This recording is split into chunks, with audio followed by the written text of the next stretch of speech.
Hi friends, இன்றைக்கி October 8ஆம் தேதி செவ்வாய்க்கிழமை. இன்றைக்கி பாக்யலட்சுமி சீரியலில் என்ன நடக்குதுன்னு சொல்லிட்டு பார்க்கலாமா? இப்போ பார்த்தீங்கன்னா இனியாவோட டான்ஸ் காம்படிஷன் பார்க்குறதுக்காக வீட்டில் எல்லாருமே கிளம்பிட்டு இருக்காங்க. பாட்டி எவ்வளோ தூரம் வரலன்னு தான் சொல்கிறாங்க. ஆனால் வீட்டில் இருக்கிற மற்ற எல்லாரும் தான் பாட்டியை வந்து கம்பல் பண்ணி வர சொல்லி சொல்கிறாங்க.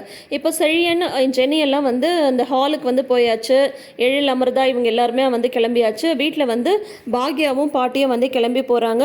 செல்வியை வந்து ரெஸ்டாரண்ட்டுக்கு கிளம்ப சொல்லி சொல்கிறாங்க. உடனே செல்வி வந்து சொல்கிறாங்க, முதல்ல நீ எங்கே போனாலும் என்னை கூட்டிகிட்டு போவக்கா, இப்போல்லாம் என்னை கூட்டிகிட்டே போகிறதில்ல அப்படின்னதும் உன்னை பாக்யா வந்து சொல்கிறாங்க, வேலை இருக்குல்ல செல்வி, ஹோட்டலையும் வர பார்த்துக்கணும், நான் நெக்ஸ்ட் ரவுண்டுக்கு கண்டிப்பாக உன்னை வந்து கூட்டிகிட்டு போகிறேன் அப்படின்னு சொல்லிட்டு செல்வியை சமாதானப்படுத்திட்டு இருக்கும்போது பாட்டி வந்து ரெடி ஆகிட்டு வராங்க. ரொம்ப சிம்பிளாக ஒரு காட்டன் சாரி வந்து கட்டிட்டு வராங்க.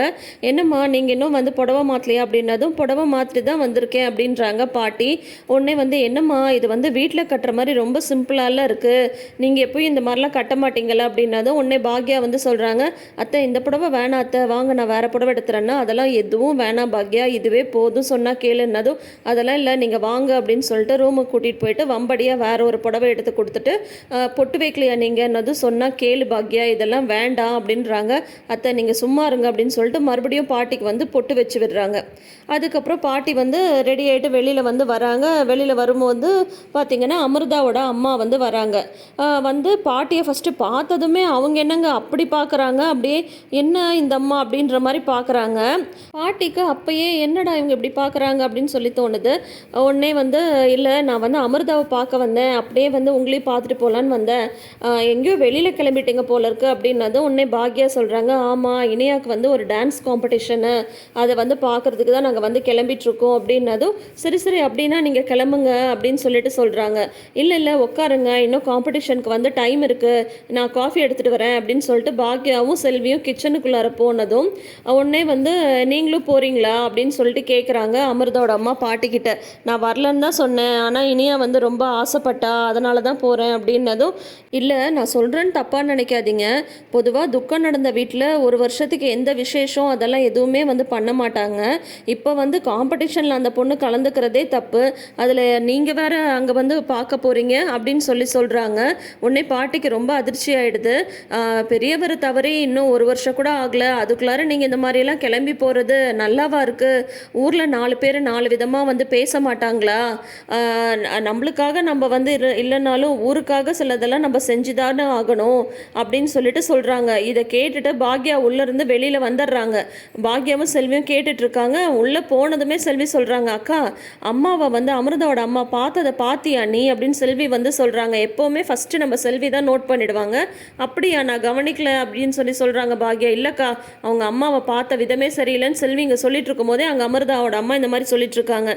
பெரியவருக்கு வந்து நீங்கள் தர்ற மரியாதை இதுதானா அப்படின்ற மாதிரிலாம் வந்து கேட்குறாங்க. இப்போது நீங்கள் வந்து இந்த மாதிரிலாம் வெளியில் அங்கே இங்கெல்லாம் போனீங்கன்னா ஊரில் வந்து என்ன பேசுவாங்க, எப்போ வந்து பெரியவர் தவறுவார், எப்போ இந்த மாதிரி ஜாலியாக ஊர் சுற்றலாம் அப்படின்னு சொல்லிட்டு நினச்சிட்டு இருந்தீங்க அப்படின்னு சொல்லிட்டு பேச மாட்டாங்களா? எப்படா இதுக்காக நீங்கள் வந்து காத்துட்டு இருந்தீங்கன்ற மாதிரி தானே பேசுவாங்க அப்படின்றாங்க. என்ன ஒரு மனசாட்சியே இல்லாமல் பேசியிருக்காங்க பாருங்கள். எப்படா தாத்தா சாவார், ஜாலியாக ஊர் சுற்றலான்னு பாட்டி வெயிட் பண்ணிட்டு இருக்காங்களாம். அந்த மாதிரி வந்து அந்த அம்மா வந்து பேசுகிறாங்க. இப்போ எப்படின்னா இதுதான் சான்ஸ்ன்னு சொல்லிட்டு எல்லாரும் பழி தீர்த்துட்டு இருக்காங்க. டெய்லி ஒரு கேரக்டர் வந்து பாட்டியை குத்தி காட்டி பேசிட்டு போகிறாங்க. இதில் அமிர்தா அவங்க அம்மா பேசுகிறது ரொம்ப ரொம்ப அநியாயம். ஏன்னா இது வரைக்கும் அமிர்தாவோட அப்பா இருக்காரா இல்லையான்னு கூட நம்மளுக்கு யாருக்குமே தெரியாது. அந்த அம்மா ஒவ்வொரு தடவை வரும்போது பார்த்தீங்கன்னா குங்குமம்லாம் வச்சுட்டு வருவாங்க, ஒவ்வொரு தடவை பார்த்தீங்கன்னா பேசாமல் வருவாங்க. இது வரைக்கும் அமிர்தாவோட அப்பாவையும் இந்த சீரியலில் காட்டவே இல்லை. அவங்க அம்மா மட்டும்தான் வந்துட்டு போயிட்டு இருக்காங்க. அந்த மாதிரி இருக்கும்போது இப்போ இவங்க வந்து பார்த்தீங்கன்னா கொஞ்சம் அமிர்தாவை நினச்சி பாருங்களேன். அமிர்தாவுக்கு எழில் லைஃப் கொடுத்துருக்காரு. எந்த மாதிரியான ஒரு லைஃப் அவங்க குழந்தையோட வந்து ஏற்றுட்ருக்காங்க. பாட்டி ஆரம்பத்தில் வந்து ஏற்றுக்கலனாலும் எந்த வீட்டில் தான் டக்குன்னு ஏற்றுப்பாங்க சொல்லுங்கள்? ஏற்றுக்கலனாலும் அதுக்கப்புறம் வந்து நிலா வந்து அவங்களோட பாசத்தாலேயே பாட்டியோட மனசை வந்து மாற்றினா இல்லைங்களா? அதுக்கப்புறம் நிலா மேலேயும் அவங்க அவ்வளோ உயிராக இருந்தாங்க. இப்போ வந்து எழில் வீட்டை விட்டு போனது கூட வந்து பார்த்தீங்கன்னா பாட்டி என்ன சொன்னாங்க, உங்கள் 2 பேருக்குன்னு ஒரு குழந்தைய வந்து பெற்றுக்கோங்க, அது வந்து உங்களுக்கு ஒரு பிடிப்பாக இருக்குன்ற மாதிரி பாட்டி வந்து சொன்னாங்க. அதுவும் அமிர்தாவோட லைஃபுக்காக தான் மெயினாக பாட்டி சொன்னதே. ஏற்கனவே கணேஷ் உயிரோட உயிரோட வந்ததுனால ஏகப்பட்ட பிரச்சனை ஆயிப்போச்சு. இப்போ அடுத்தது அவன் ஜெயில இருந்து வந்தா எந்த பிரச்சனையும் அமிர்தாக்கு இல்லாம இருக்கணும்னு சொல்லிட்டு தான் பாட்டி சொன்னாங்க.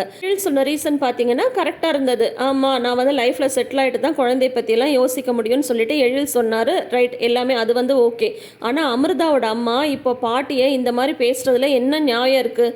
உங்கள் பொண்ணுக்கு ஒரு நியாயம், இவங்களுக்கு ஒரு நியாயமா?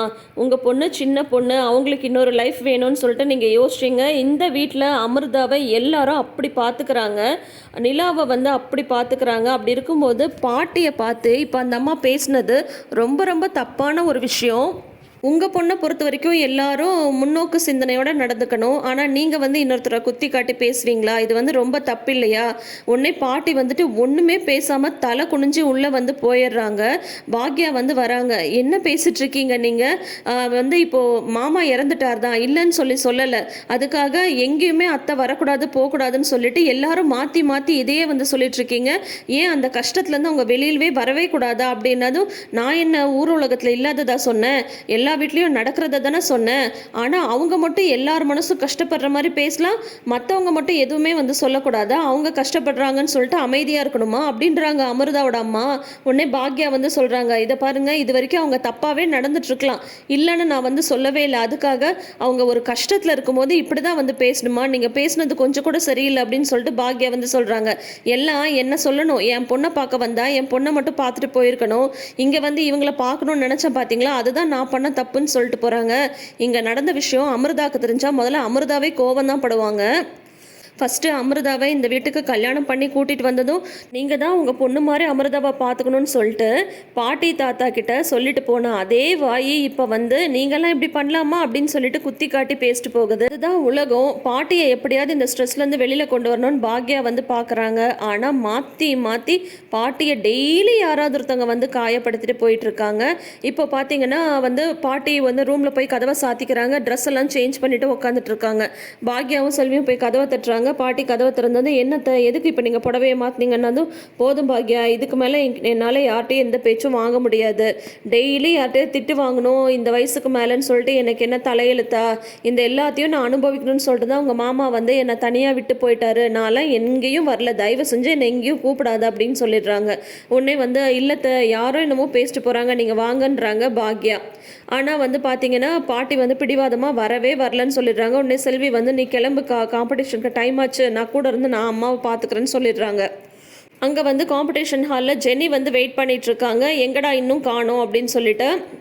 பாக்யா மட்டும் வராங்க. என்ன ஆண்டி இவ்வளோ லேட் பண்ணிட்டீங்க அப்படின்னது, இனியும் ஆடிட்டலன்னதும் இன்னும் இல்லைன்றாங்க. பாட்டி எங்கே அப்படின்னது, நான் அப்புறம் சொல்கிறேம்மா, அவங்க வரல அப்படின்னு சொல்லிட்டு சொல்லிடுறாங்க.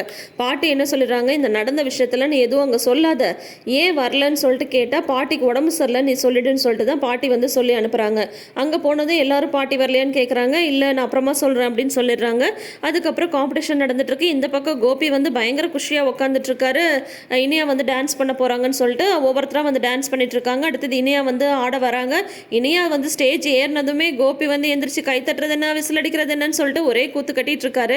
என்னம்மா இவர் இப்படி பண்ணிட்டு இருக்காருன்னு செழியன் வந்து சொல்றாரு. உடனே எழில் வந்து சொல்றாரு, இதெல்லாம் எப்பவுமே நடக்கிறது தானே, யாராவது வந்து சாதிக்கிறாங்க அப்படின்னு சொல்லி சொன்னா மட்டும் இவர் முன் சீட்ல வந்து உட்காந்துட்டு அந்த கிரெடிட்ஸ் எல்லாத்தையும் அவர் எடுத்துப்பாரு, எப்பவுமே அது நடக்கிற விஷயம் தானே, பேசாம இனியா ஆடுறத பாரு அப்படின்னது. இனியா வந்து சூப்பரா ஒரு பாட்டுக்கு டான்ஸ் ஆடிட்டு போயிடுறாங்க.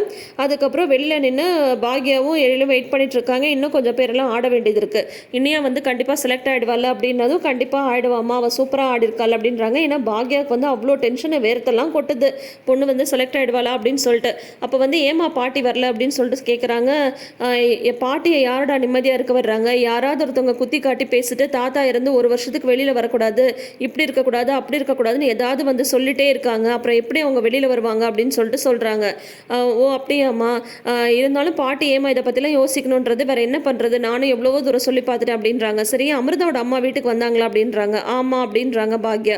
அவங்க ஏதாவது சொன்னாங்களான்னு சொல்லிட்டு எழில் வந்து கேட்குறாரு. எழிலுக்கு மட்டும் விஷயம் தெரிஞ்சதுன்னா உண்டு இல்லைன்னு பண்ணிடுவாங்க அமிர்தாவோட அம்மாவை. பாக்யா வந்து என்ன சொல்லிடுறாங்க, இல்லை அதெல்லாம் எதுவும் இல்லை அப்படின்னு சொல்லிட்டு சொல்லிடுறாங்க.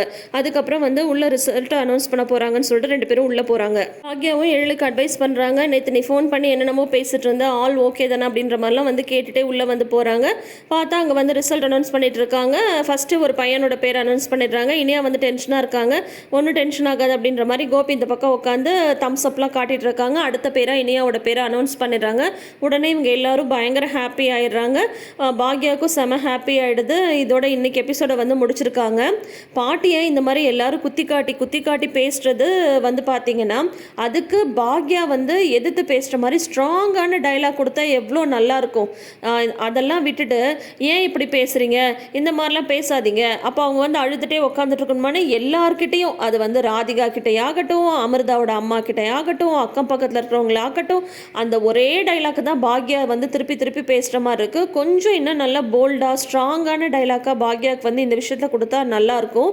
ஆனால் இப்போ வந்து பார்த்தீங்கன்னா பாட்டி வந்து நேரம் சரியில்லை, அமிர்தாவோட அம்மா பேசவே கூடாது, பாக்யாலாம் வந்து அப்படி பார்த்துக்கிறாங்க அமிர்தாவை, அவங்க வந்து பேசிட்டு போகிறதெல்லாம் யாருமே அவங்களோட ஒரு அந்த கஷ்டத்துலேருந்து அவங்க வெளியில் வரணும்னு நினைக்காம எல்லாருமே பாட்டியை வந்து இப்போ ரவுண்டு கட்டி குத்தி காட்டி பேசிட்டு இருக்காங்க. அந்த ட்ராக் பார்க்குறதுக்கு கொஞ்சம் வருத்தமாக தான் இருக்குது. பட் இது மூலிமா டைரக்டர் என்ன சொல்ல வராருன்னு தான் நம்மளுக்கு வந்து தெரியல. வெயிட் பண்ணி பார்க்கலாம். தொடர்ந்து வீடியோஸ்க்கு நம்ம சேனலை சப்ஸ்கிரைப் பண்ணிக்கோங்க. நோட்டிஃபிகேஷன் பெல் ஐக்கானில் ஆல் சிம்பிள் கிளிக் பண்ணிக்கோங்க. தேங்க்யூ.